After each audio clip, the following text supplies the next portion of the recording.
अस्सलाम वालेकुम। आइए डियर व्यूअर्स, आज बात करते हैं एक बहुत ही ख़ास दवा के बारे में। एक ऐसी दवा जो शरबत की फॉर्म में है, एक ऐसी दवा जिसका नुस्खा हमने तैयार किया है। इस तरह के नुस्खे वैसे तो हमारी यूनानी की बहुत सारी टेक्स्ट बुक्स में मिल जाएंगे, लेकिन ये नुस्खा कुछ ख़ास नुस्खा है, चूँकि इसमें न सिर्फ हमने पुराने अतिबा की जो नॉलेज है उसको इस्तेमाल किया है, बल्कि हमारी अपनी आलमोस्ट 40 साल की प्रैक्टिस का जो एक्सपीरियंस है उसको इस्तेमाल किया है। और इससे भी ज़्यादा ये कि जो आज की मॉडर्न साइंस की जो रिसर्चेज़ हैं उनको हमने समझकर उसके हिसाब से ये नुस्खा तरतीब दिया है। इसलिए ये नुस्खा ज़्यादा लॉजिकल और ज़्यादा वेल अंडरस्टूड है। हम बात कर रहे हैं शरबत मुदिर की। आप इसको शरबत मुदिर या मुदिर हैज़ कह सकते हैं, हमारे यहाँ इसका नाम थोड़ा अलग चलता है। ये शरबत हमारे जो पीसीओडी के पेशेंट्स होते हैं, जहाँ पर कि मेंसेस नहीं आता है, डिले हो जाता है या इरेगुलर होता है, कुछ टाइम का गैप हो जाता है, ऐसे केसेस में हम इस शरबत को अपने पीसीओडी के प्रिस्क्रिप्शन के साथ इस्तेमाल करते हैं। पहले हम देखिए नुस्खे की बात करते हैं, और पहले देखिए हम नुस्खे को की ही बात करते हैं, उसके बाद हम इसको कंपेयर करेंगे जो मॉडर्न रिसर्च है उसके हिसाब से, और वहाँ पे हम इसको परखेंगे, जांचेंगे, कंपेयर करेंगे और इसको प्रूव करने की कोशिश करेंगे। और ये नुस्खा मैं डेडिकेट कर रहा हूँ हमारी नई जनरेशन के लिए, जो हमारे आज के नए यूनानियंस हैं, यूनानी फिजिशियंस हैं, प्रैक्टिशनर्स हैं, उनके लिए। हम इसके बारे में और बात करेंगे। आइए पहले जानते हैं नुस्खा। देखिए, इस नुस्खे में हमने लिया है अजवाइन देसी। अजवाइन देसी एक बहुत ही अच्छी दवा है जो कि हैज़ को जारी करती है, मेंसेस लाती है, यूट्रस को क्लीन करती है और मुहल्लिल है, तहलील करती है। दूसरे नंबर पे लिया है गाजर के बीज। गाजर के बीज भी बहुत अच्छे हैं, जो कि मेंसेस को रेगुलेट करते हैं, मेंसेस स्टार्ट करते हैं और यूट्रस को क्लीन करते हैं, सफाई करते हैं। वहाँ पे जो भी कुछ वेस्ट मटेरियल होता है, फाजिल रतूबात होती है उनको। अब हमने लिया है तुख्म सोया, जो कि एक मुहल्लिल भी है और जो ऑब्स्ट्रक्शंस होते हैं, जो सुद्दे होते हैं जिसको कहें हम, उनको भी निकालता है और मेंसेस को भी लाने में मदद करता है। और इसकी ख़ास बात यह है कि ये जो बहुत गलीज़ या विसिड सीक्रेशंस होते हैं उनको डिज़ोल्व करता है। कलौंजी। कलौंजी एक मुदर तम्स दवा है जो कि मेंसेस को लाती है, और ये इसकी ख़ास बात ये है कि ये जो मिल्क का प्रोडक्शन है उसको भी बढ़ाती है। असारून। असारून एक बहुत ही अच्छा मुहल्लिल है और मेंसेस लाता है। और इसके बाद हमने लिया है अभल। अभल वेल नॉन ड्रग है जो कि मेंसेस लाने के लिए इस्तेमाल की जाती है। इसकी ख़ास बात यह है कि बाकी दवाएं जो मेंसेस लाती हैं तो डायूरेटिक भी हैं। जब हम डायूरेटिक के तौर पे इस्तेमाल करते हैं तो वो डायूरेटिक होती हैं, और जब हम मेंसेस लाने का इस्तेमाल करते हैं तो ये पर्पस होता है। लेकिन अभल डायूरेटिक नहीं है, सिर्फ़ और सिर्फ मेंसेस पे काम करता है।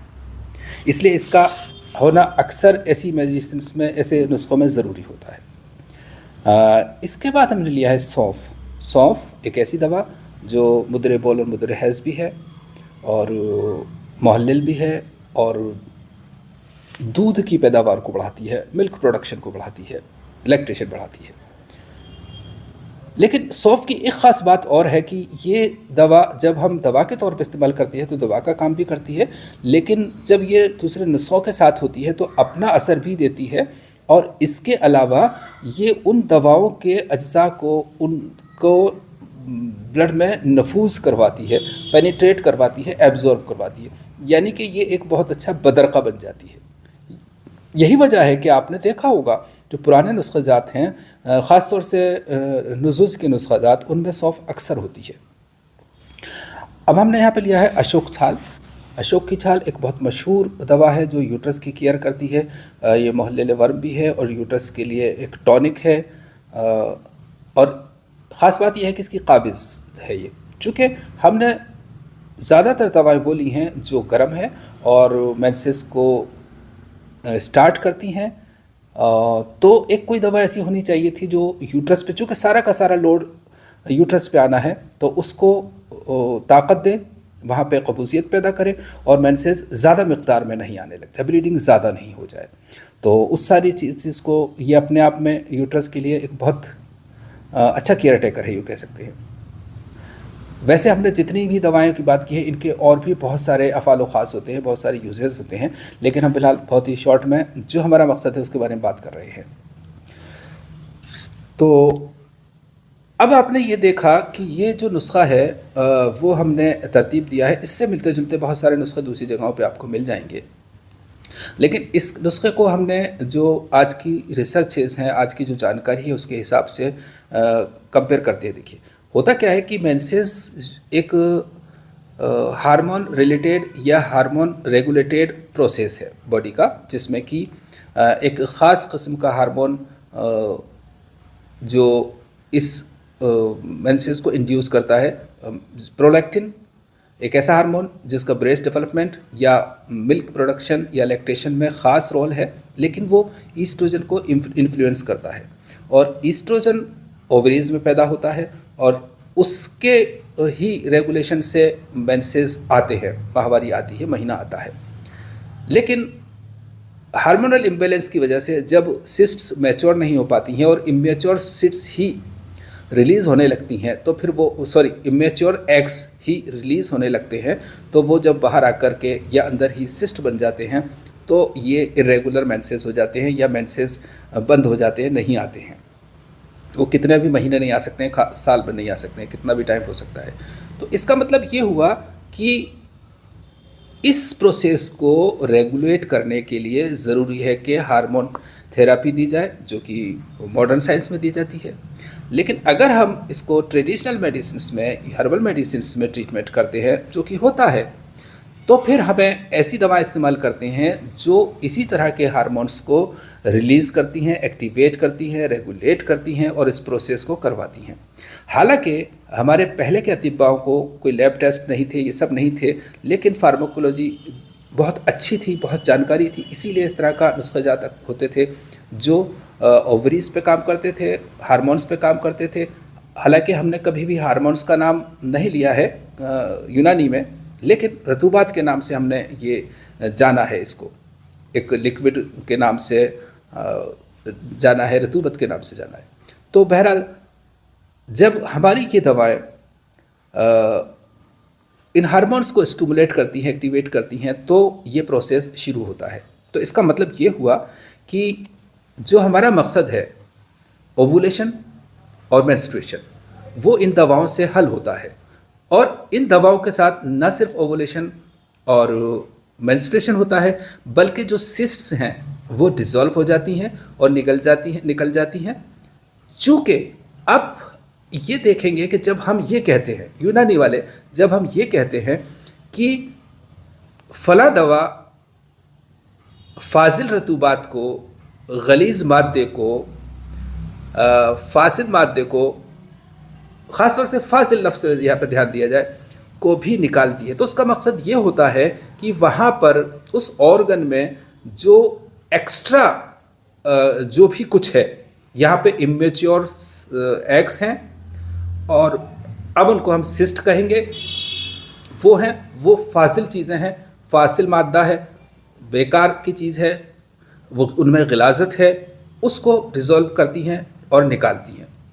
तो हम थोड़ी सी यूँ समझिए कि लैंग्वेज का या टर्म्स का या एक्सप्लेनेशन का फ़र्क है, लेकिन हम कहना वही चाह रहे हैं और कर वही रहे हैं जो ज़रूरी है, मकसद है और हो भी रहा है। तो इसका मतलब ये हुआ कि ये हमारा ये जो नुस्खा है उस थेरापी से या हार्मोन की थेरापी से जो मॉडर्न साइंस में इस्तेमाल की जाती है, उसी लेवल पे काम करता है। और इसका फ़ायदा ये है कि एडिक्शन नहीं होता और कोई साइड इफ़ेक्ट, कोई नुकसान नहीं होता। और चूँकि इस नुस्खे को, जैसे कि हमारे एक हमेशा से ही ये बात का ध्यान रखा जाता है, जब भी कोई यूनानी का नुस्खा तैयार किया जाता है, हमेशा से ही, तो उस नुस्खे में इस तरह की दवाओं का लिहाज रखा जाता है कि कुछ दवाएं अगर ऐसी हैं, गर्म हैं, जिनके कुछ साइड इफ़ेक्ट्स हैं, तो उसमें कोई ऐसी दवा शामिल की जाती है कि वो साइड इफ़ेक्ट्स उसके नहीं में, या कोई ज़्यादा सर्दी है तो थोड़ी सी गर्म दवा उसमें शामिल की जाती है।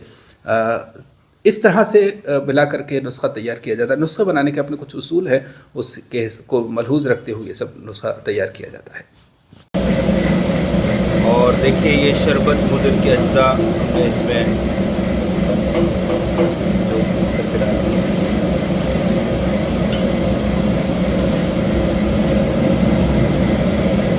और साथ ही पास में आप देख सकते हैं ये शरबत नज़दा तैयार हो रहा है।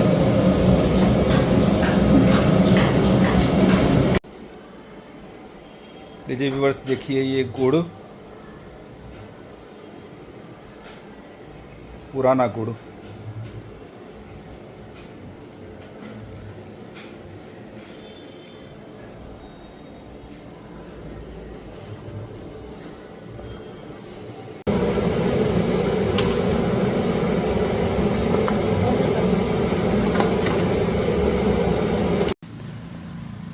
तो डियर व्यूअर्स, अभी आपने देखा नुस्खा हमने पहले एक्सप्लेन कर दिया था, और बनाने की तरकीब ये सिंपल वही होती है। अदविया को जो कूट करते हैं और पानी में भिगोते हैं, उबालते हैं, छानते हैं, जूस निकालते हैं और फिर शरबत बनाते हैं। आपने देखा शरबत बनते हुए। हमने यहाँ पर गुड़ 4 किलो लिया है, और गुड़ पुराना गुड़। चूँकि गुड़ का अपना एक ख़ासा ये है कि वो एक तो हरारत पैदा करता है, दूसरा वो मादे को डिज़ोल्व करता है और मेंसेस के लाने में ख़ास तौर से मददगार साबित होता है। यहाँ पे इसलिए हमने चीनी या शहद या किसी भी और दूसरी चीज़ का इस्तेमाल नहीं किया, बल्कि गुड़ का इस्तेमाल किया।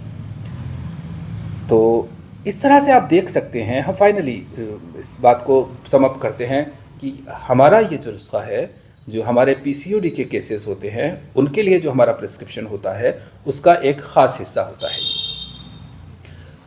तो और हमने जब इसको मॉडर्न स्टडी, मॉडर्न रिसर्च के हिसाब से जांचा, परखा, देखा, तो हमने देखा कि ये चाहे उसको अब हार्मोन का नाम हम दें या न दें, ये उस तरह से काम करता है या नहीं करता है, ये हमारे पास फ़िलहाल नहीं है। और हमारे पास कोई स्टैटिस्टिक्स भी नहीं है कि ये उस हार्मोन को ही स्टिमुलेट करता है, उस हार्मोन को ही प्रोड्यूस करता है। लेकिन ये चूँकि उस पर्पस में कामयाब है, इसलिए हम ये कह सकते हैं कि ये उसी तरह से काम करता है। अब मैं हमारी जो नई जनरेशन है, जो इस दौर की यूनानी के जो प्रैक्टिशनर्स हैं, उन पे एक जिम्मेदारी डालता हूँ कि वो इन सब चीज़ों को अपने, चूँकि हमारे पास बहुत सारे रिसर्च ऑफिसर्स हैं और बहुत सारे ऐसे माशाल्लाह होनहार डॉक्टर्स हैं यूनानी के, जो इस पे काम कर रहे हैं, जीनियस हैं, काम करते हैं, तो वो इस पे और काम करें और इस पे इसको समझें, जानें, रिसर्च करें कि क्या ये सारी दवाएं जो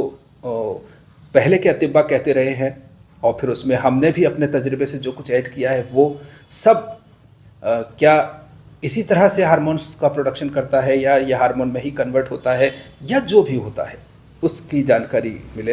ये एक बहुत बड़ा कामयाबी होगी, एक बहुत बड़ा कदम होगा यूनानी की दुनिया में, जो एक रिसर्च के तौर पे लिया जाएगा। आप इस काम को करें। फ़िलहाल अल्लाह हाफ़िज़।